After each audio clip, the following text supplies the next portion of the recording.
Manashree house क्वीनमध्ये तुमचं खूप सारं स्वागत करते। आजचा दिवस तुम्हाला खूप छान आनंदात जाऊ देत, तुमच्या मनातल्या सगळ्या चांगल्या इच्छा पूर्ण होत। आज सोमवार, आज अयोध्येमध्ये प्रभू श्री रामचंद्रांच्या मूर्तीची प्राणप्रतिष्ठा सोहळा जो आहे, अयोध्येमध्ये एवढा मोठा कार्यक्रम होतोय। तर प्रत्येक गावागावामध्ये सुद्धा होतच आहे, आमच्या गावामध्ये सुद्धा आहे, जसं तुम्ही कालच्या ब्लॉगमध्ये पाहिलात। मग आता रामरक्षा हनुमान चालीसा पठण आहे 8 वाजता। दिवसभर खूप वेगवेगळे कार्यक्रम आहेत। तर मग राजनंदीला घेऊन जायचं ठरवलं, पण थंडी खूप आहे, त्याच्यामुळे मी आई आणि राजश्रीच फक्त जात आहोत आणि थोड्या वेळाने येऊ तिथून। चला, तर इथं पिल्लूना आणलेला ड्रेस घातलाय आणि आता ती पण चालले, ती पण येतो म्हटली। आम्ही जाणार होतो तिघेच, खरं ती पण येतो म्हटली, म्हणून आम्ही चाललोय आता। चल पिल्लू इकडे बघ, पिल्लू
आवरून मावशीकडे चाललोय, कारण मला व्हिडिओ पण अपलोड करायचा आहे याचा।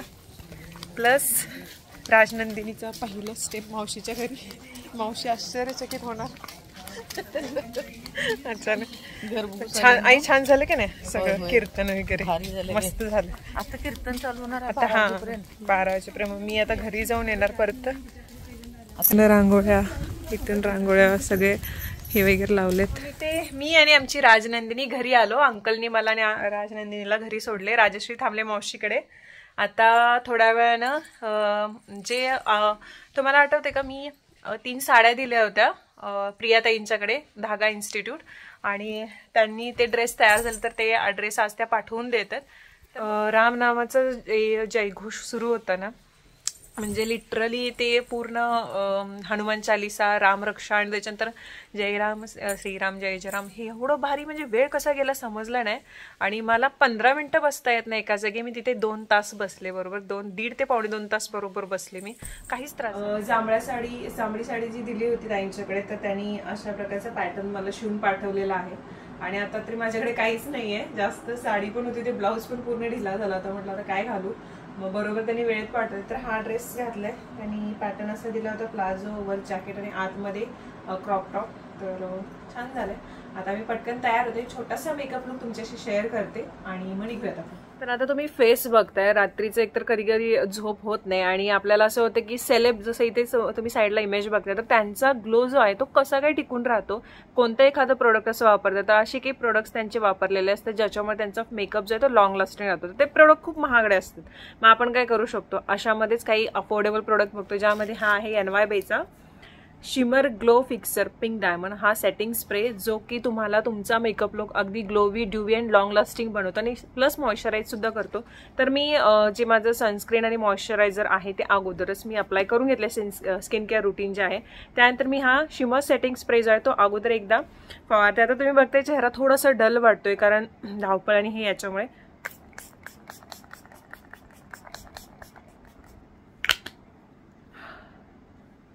फक्त थोडंसं ॲब्झॉर्ब होईपर्यंत थांबते तो गळ्यात। तर आधी सेटिंग स्प्रे झाल्यानंतर मी फाउंडेशन जे आहे ते अप्लाय करते, जे माझ्या स्किन टोनला मॅच होणार। नेहमी मी ट्राय करते की 1 ब्रँड प्रोडक्ट प्रत्येक व्हिडिओमध्ये राहावी, तर तेच आता मी दाखवते आहे।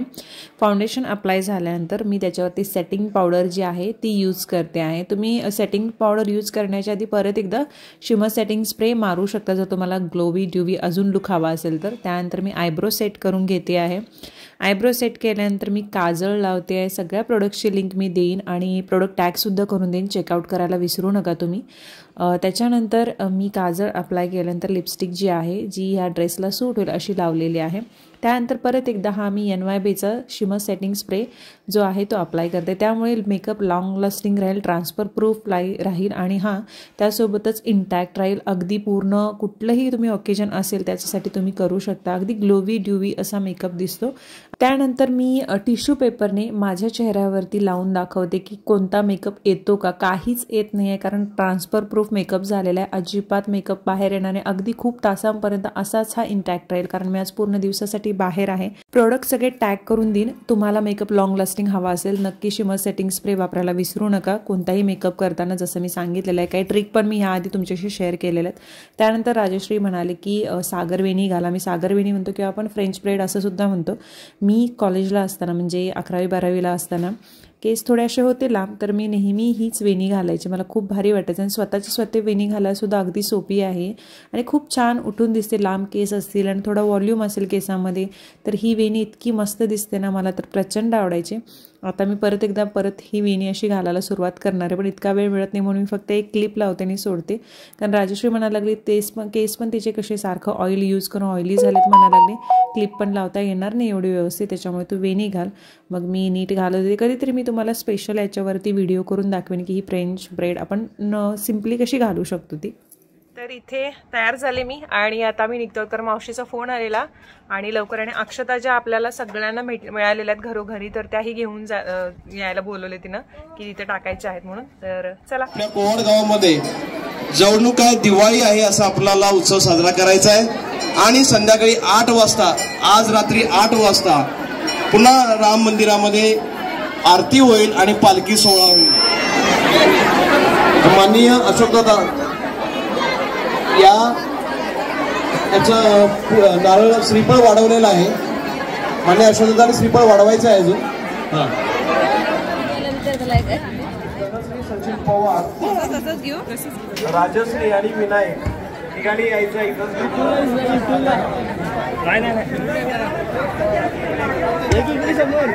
या महाप्रसादासाठी अक्षता रहमान कार्यकर पवार यांच्याकडून 500 रुपयाची देणगी मिळालेली आहे. मंडळाचे पूर्णपणे आभार आहे.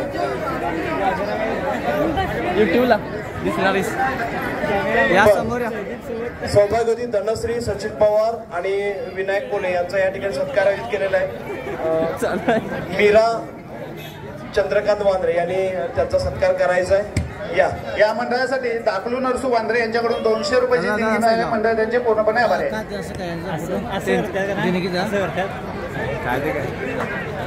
युट्यूबला स्टेज वापरले संतोष कदम इलेक्ट्रिसिटी पवार यांच्याकडून 105 रुपयाची देणगी मिळाली आहे. 105 रुपयाची देणगी मिळाली. मंडळ त्यांचे पूर्णपणे आभार आहे.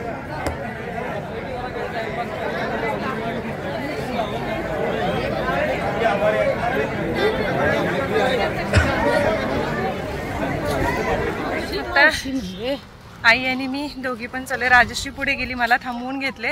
राजश्रीला आणि विनूला पण आले. विनू आणि मी दोघीच राहिलो कारण बाळ रडत होतं, त्यामुळे तिला पाठवलं. मावशी घराकडे गेली. नंतर संध्याकाळी माझ्या लिकीचा सत्कार केल्याने थांबला जरा. तुला बरं वाटलं? बरं वाटलं मला. बरं वाटलं की आता चालला होता घरी. पवार सत्कार करणार आहे थांबा म्हटल्याने. भारी झालं घे ग बाई. आणि ह्या समाजात दिलं चांगलं असतं. रामा सर बघूले तुझे आमचे सर होते की त्यावेळेस भूमिती विषय शिकवायचे. बघू लागले आणि ते चांगले सर होते. MM पटेल जस्ट आता येऊन पोहोचले. पप्पा अजूनही झोपलेत. आता उद्या राजश्री आणि मी कोल्हापूरला, म्हणजे इथून कोल्हापूर आणि तिथून मग मुंबईला जायचं आमचं सुरू आहे दोघींचं. आता पप्पांचं तरी आहे ओके, पण बघू आता कसं कसं, म्हणजे उद्यावरती ठरवतो. त्यांच्या तब्येतीचं बघून थोडंफार खातायत, पण तरी पण विचार सुरू आहे. बघूया काय काय. आता आज संध्याकाळी परत एकदा डॉक्टरना बोलून दाखवणार आहे. आणि कालचं हे तर होते की डॉक्टरना म्हणजे तुम्ही हॉस्पिटलमध्ये त्यांना का नाही ॲडमिट करत, तर ॲक्च्युअलमध्ये कसं आहे त्यामुळे डॉक्टरची व्हिजिट आम्ही घरीच करवतोय आणि डॉक्टर घरीच येऊन तपासून जात आहेत त्यांना. आता आज पण संध्याकाळी बोलवायचं, कारण परवा दिवशी पण आम्ही लगेच डॉक्टरना घरी बोलवलं. हॉस्पिटलमध्ये जरा घेऊन गेलो असं त्याची खूप वेळ झाला असता, कारण त्यांना उचलून न्यायचं वगैरे ह्या सगळ्या गोष्टी होत्या. मग डॉक्टरना बोलवल्यानंतर लगेच सलाईन वगैरे झालं आणि ते व्यवस्थित स्टेबल झाले. त्यामुळे व्हिजिट आम्ही डॉक्टरांचीच घरी करून घेतोय, जिथे त्यांची ट्रीटमेंट अगदी खूप म्हणजे 2 वर्षापासून त्यांची ज्यांच्याकडे ट्रीटमेंट आहे त्याच डॉक्टरांना बोलवते आम्ही घरी. आणि आता संध्याकाळी परत एकदा बोलवायचं आहे, बाकी काय काय म्हणजे काय काय व्यवस्थित आहेत का बाकी सगळं विचारायसाठी. त्याच्यानंतर मग मुंबईला जायचं किंवा हिनं कोल्हापूरला जायचं आम्ही डिसिजन घेणार. कारण आरवची पण एक्झाम सोमवारपासून सुरू आहे आणि सचिन आणि बाबा गावी येणार, गावच्या घराचं काम काढलं, तर सगळ्याच गोष्टी एकदम आलेल्या आहेत. तर मला एकटीला तरी म्हणजे मुंबईला तरी थांबावं लागणार असं झालं आहे. तर मग आता बघू काय काय, अजून काही ठरवलेलं नाही आहे, पण बघू काय. आता सगळं कार्यक्रम आवरला आहे. कालचा संध्याकाळी दीपोत्सव आहे, तर दीपोत्सवच्या वेळी जायचा विचार आहे. कारण पूर्ण सगळे दीप सगळीकडे मंदिराभर पूर्ण लावण्यात ते छान वाटेल. सगळ्यांना 5-5 दिवे लावायचे आहेत सगळ्यांनी. तर मंदिरात तर पूर्ण उजवून येईल, तर ते दाखवेन तुम्हाला थोड्या वेळाने. आता थोडा वेळ आराम करतो. पप्पा पण आता झोपून उठलेत, मम्मी वगैरे आहे बाहेर बसले, आम्ही इथं आत बसलेलो आहोत आणि ते राजनंदिनी खेळत आहे. तर आता थोड्या वेळानं भेटते. तर मग आता दीपोत्सव सुरू झाला असेल 6 वाजता. 8 वाजता आरती आहे. मिरू मावशी आलेली, अंकल आणि मिरू मावशी वरती. तर मग थोडा वेळ थांबून मग मावशी मी चाललो, राजश्री काय नाही जमणार म्हणा लागली, बाळमध्येच रडलं तर प्रॉब्लेम होईल, म्हणून मी आणि मावशीच चाललो दीपोत्सव बघायला आता. आणि पालखी वगैरे आहे तर ते अटेंड करायला. मग तुम्हालाही दाखवते आता राम मंदिर कसं उजळून निघालेलं आहे. चलो दिसले. मगाशी एक ड्रेस होता तो ताईंनी पाठवलेला आणि हा ड्रेस पण त्यांनीच शिवून पाठवलेला आहे. ही साडी एकटीने म्हटलेली की धनश्री तू काय ही साडी हे करतेस, खूप छान आहे म्हणून. पण मी म्हटलेलं रिझन दिलेलं की काय हे करतो ते. तर हा एक दुसरा त्यांनी पॅटर्न शिवून पाठवलाय आणि मी वेगळं सांगितलेलं अंगरखा, पण त्यांनी हा वेगळा करून पाठवलाय. म्हणजे थोडंसं मिसकम्युनिकेशन झालं, पण हाही खूप छान झालाय प्रॉपर अगदी हातातून. त्यांनी इथे हे वगैरे हाताला वगैरे खूप छान केलेलं, ही डिझाईन पण छान केली. आणि मी तात्पुरतं तरी इथे जे आहे ती ओढणी आणि पॅन्ट मॅच केली, मम्मीकडे होती ती, आणि निघाले तरी पण थोडीफार मॅच झाले. बाकी याच्यासाठी सोनेरी कलरचंच हे मॅच होईल असं वाटते मला, ओढणी आणि पॅन्ट. तर मग आता तुर्तास तरी हेच आहे माझ्याकडे. म्हटलं चला आता आपण जाऊया मंदिरामध्ये.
रामचंद्राच्या चरणी प्रार्थना करतो ही भक्ती अशीच वाढावी. त्याचबरोबर गेले 2 दिवस हा उत्सव अगदी जोमात साजरा झालेला आहे. तो तुमच्या सर्वांच्या साथीनं, तुमच्या सहकार्यानं आणि तुमच्या दातृत्वामुळे या कार्यक्रमामध्ये आम्ही सगळ्या लोकांनी सगळे धार्मिक कार्यक्रम मनसोक्त त्याचा आनंद लुटलेला आहे. आपल्या सर्वांचं पुन्हा एकदा आभार मानतोय आपण या कमिटीच्या वतीने सर्वांचे आभार मानतोय. तर मग मी आली मावशीकडे आणि हा माझा लहान भाऊ जो कधी काळी म्हणजे मी 6वीत की 7वीत असताना हा ससुल्यासारखा होता आणि एवढाच होता आणि मी 6वीत की 7वीत असताना त्याला मांडीवर घेतला होता आणि हा एवढा मोठा झालेला आहे आता. तर मग ते बी बरोबरच आहे की मी तेवढीच राहिलो की खरं उंची न रे. आमचा प्रणव आदित्य 1-2च नाव आहेत ना अजून काही 2 नाव आहेत तुझे. ओमकार 3 नाव आहेत. तर तो गेमिंगचं करतोय तर आता त्याचं काम करत बसलाय. मला इथे नेट चांगलं मिळतं वायफाय मिळतं म्हणून मी इथे पळून येते. सो आता व्हिडिओ आजचा जो आहे तो अपलोड करण्यासाठी आले म्हटलं सकाळी आणि परत ये जा होते म्हणून मग जसं मंदिरात आले होते तसं डिरेक्टली इकडे आले आणि थोडंसं जेवले इथंच आणि आता इथे अपलोड करून मग घरी जाणार आहे. तर मग आधी आपण आजचा ब्लॉग एंड करू. तू काय म्हणशील असं जर ब्लॉगिंग केलास तर तू एंडिंगला काय म्हणशील? See you tomorrow. उद्या परत येणार ब्लॉग. चला तर मग उद्या परत एक छानसा व्हिडिओ घेऊन मी हजर राहते. तोपर्यंत बाय बाय.